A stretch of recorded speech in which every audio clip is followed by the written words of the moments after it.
Ladies and gentlemen, welcome back to another video podcast on the moments that matter in the employee journey. As we continue to deep dive in those subtopics, it's really interesting to get guests from around the world and also guests from different industry. Today, we're going to be deep diving into the industry of the aviation, but specifically Indigenous airline and the challenges that they might be facing and better understanding behind this. To be able to do this, we invited a special guest, Melissa.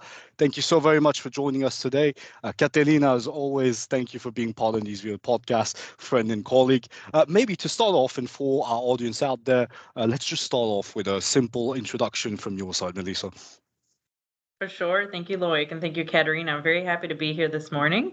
So, my name is Melissa Webb. I'm an HR business partner with Air Borealis, which is the Indigenous airline that we'll be discussing today. I've got about 12 years of experience backing me in HR, from construction to mining to Indigenous government. And yeah, here I am today. So, I welcome this opportunity. I'm very excited to get started. Well, we're really happy and thrilled to have you on board this video podcast. And yeah, indeed, when we first had that introduction discussion that we had last week, both myself and Katerina were really surprised by the term Indigenous airline because I've never heard, I didn't even know, frankly, that even existed. So it would be fascinating to hear a bit more in regards to that, having a better understanding of the overview and what would such mean for the business overall, for your business. For sure. So to give a bit of background detail on the airline that I provide HR support for, so Air Borealis has been in effect since June 16th of 2017. So we're still a fairly new airline. So we're a carrier that's made up of the Innu Development Limited Partnership, or what some people may know as IDLP, and the Nunatsiavut Group of Companies, which is known as NGC, together with PAL Airlines, which is owned by our parent company, EIC, which is the Exchange Income Corporation. So to give a little back history there, prior to June 16, 2017, IDLP had ownership of what used to be referred to as Innu Airlines, which was more of like the Innu Airlines, and the Nunatsiavut Group of Companies, or NGC, had owned Air Labrador, which was more like an Inuit airline that existed previously. So both airlines had existed in Northern Labrador.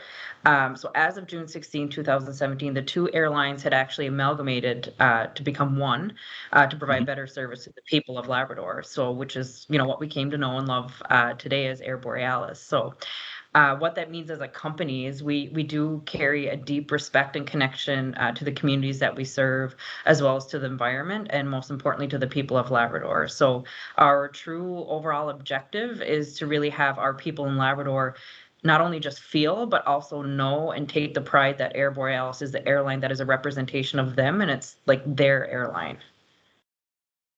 That's really interesting. Actually, I didn't realize there was such a bigger picture behind it, a bigger group Yeah. behind it, and it's a beautiful story as well. And it's interesting that you mentioned also the last part in regards to what that means also for towards its employee, towards, but more importantly towards the community around it. Because of course, values of company is something we often see, but I think this must be even more prominent when it comes to something as an Indigenous airline. I let me hand over the mic to Katerina. I believe you also had some question in regards to that. Please feel free.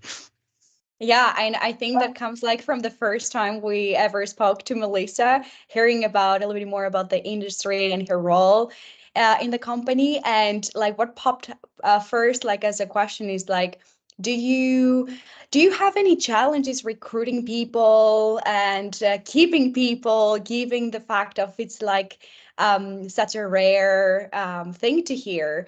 And like, what's your experience with that?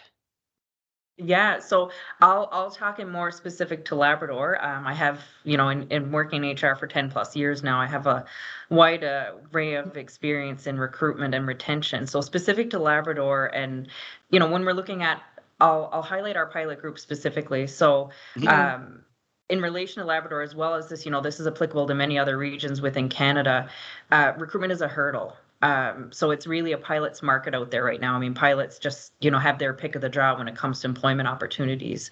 But the reason why I say recruitment is a hurdle instead of a challenge is because when I reference Labrador in specific, I truly believe that as employers, HR professionals, VPs, and other hiring managers, we all have that same responsibility to break down those barriers and give first officers and captains like a real, genuine look into what life in Labrador is all about and what you can experience here.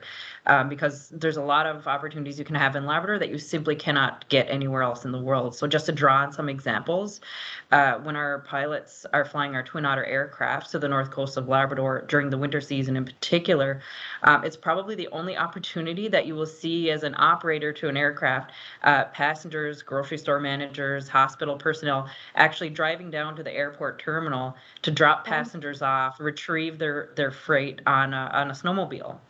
So Oh my you won't God. get that Oh, experience anywhere else. And they're literally driving up and like it's absolutely wild, but it's definitely not something you get to experience, say, if you were operating a larger flight in Toronto, for example. that's So really cool, actually. it is. It's quite the experience. So yeah, it's also very community oriented. So when you are flying the Twin Otters along the north and south coast of Labrador, you easily become well known, and you're a little bit of a rock star to the people, because during the seasons that the boats are not operating, we are the main chain link for these people. We're transporting Makes people, sense. medicine, Mhm. food, diapers. I Yeah. mean, like all your everyday living amenities. So, there's some individuals that leave flight school wanting to be in the cockpit of, say, like a Q100-8s or larger other aircrafts in more urban areas, and, that have access obviously to all the amenities along with shopping centers, nightlife, etc. But what we see from a retention perspective here in Labrador, specifically again to our pilot group, is those who thoroughly enjoy like the outdoor recreational activities like camping, snowmobiling, snowshoeing, kayaking, hiking, all those things, boating. Labrador is a true paradise when it comes to the natural environment, and I think that's really what creates a lot of stay factor in many of the people that come here and live here and decide to work here. It's I, like I almost, I a really, I leaflet. want to know. I really want to know now. Apologies, Katerina, but I'm like the team buildings. They must have them. Must be Yeah. absolutely insane. But sorry, Katerina, you It's a wanted different to world mention over something. here.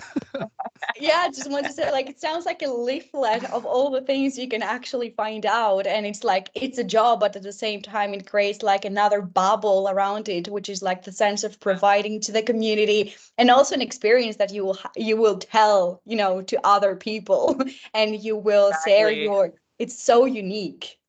It is an And I mean, I contribution know, as well. like, especially in this generation that's entering the workforce, I mean, there's really a want to have that true connection and giving back. And that's one thing that I see through and through when it comes to Air Borealis, is that we're always looking at ways to give back to the community, to serve our communities. And a lot of people do take a lot of pride and passion in that. It's beautiful. It's absolutely beautiful. And because, of course, when you have these different, if we may call them benefits, I feel like it's a lifestyle at this point. With these type of benefits, it must be really interesting to, recruit people and to see the reaction of those people. But must we also have some complexity in terms of the macro environment or the micro environment? For instance, I recall in our last discussion, you had mentioned the mining industry as potentially being a form of competition in the area. Can you kind of highlight and provide a bit more impact on this? Yeah, for sure. So when I say the mining industry, I'm Mhm. specifically referencing Vale or Voisey's Bay, which is a mining industry that we have a 10-minute flight actually from Nain. So they Okay. are one of our partners, and we do provide transportation for them as well. Okay. But obviously, they are a mining industry. Their compensation is very competitive. However, I will say, in one site, that many of their roles operate on a 2-week on, 2-week off rotational basis.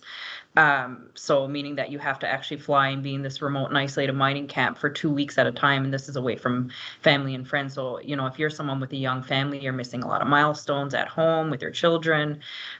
So to flip that on its head a little bit, the beauty in working for an employer like Air Borealis is that you do have the ability to go home to your friends and family every evening. And this encompasses our pilot group as well. So definitely that's not something that pilots often get, because, you're away from home, you're staying in crew Yeah. houses, you're staying in hotels. And with Air Borealis, you do have that opportunity to come home and, go home to your family each evening. It's more structured. Well, as we arrive on the last minute, and I've got to say, I feel like it just flew by in 20 seconds, but it shows how really interesting the topic is. I definitely think we'll have a need in the future to contact you, Melissa, and bring you on the YouTube podcast to really deep dive further, because there's just so much to be said. But I think, Yes, I shout love out to anyone who's looking for a job, who's in Canada, specifically in that region, and you Definitely. want to drive a snowmobile, be my guest, send me a picture. I'll be very jealous. But Melissa, thank Exactly. you We so are very hiring. much. Yes. But yeah, thank you so very much for joining us on this video podcast.